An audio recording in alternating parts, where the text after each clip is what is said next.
Mbrëm në shkollën e muzikës Prenk Jakova në Gjakovë është mbajtur koncert recital nga grupi hardcore Amati. Grupi është i përbërë nga Fjolla Hoxha, Eliona Raçi me violin, Alkesta Gloxhani me viol e Donjeta Cermjani violonçel dhe u paraqiten para publikut me veprat e Mozartit dhe disa muzicianëve të tjerë.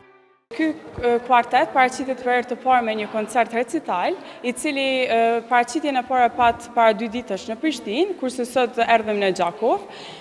Si program kemi përzgjedhur vepra të Mozartit, duke filluar me stilin klasik, duke vazhduar me pas me një muzikë bashkëkohore, me një vepër të shkruar enkas për kuartetin tonë, nga profesori dhe kompozitori ynë i njohur kosovar Krshnik Aliçkaj, dhe duke përmbyllur koncertin me një ndër veprat më ikonike të kuarteteve, që është kuarteti nr. 8 nga Shostakovich, ku në çdo notë të këtij kuarteti vrehet në fillim zynësi, luftë dhe krejt këto mund të përjetohen te ky kuartet.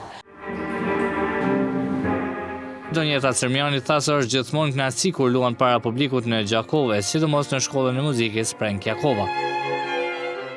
Një emocion këtë ndryshe, në qytetin temin, një ndjenjë këtë tjetër, edhe në shkollën e Prenk Jakova një kënaqësi e madhe, sepse këto dhe kom fillu shkollën, hapa të parë rreth muzikës, tash edhe punoj këto, që është një ndjenjë shumë e veçantë. Me kuartetin, me kolegët e mia, shoqet e mia, po punojmë rreth 2 vite ose më pak.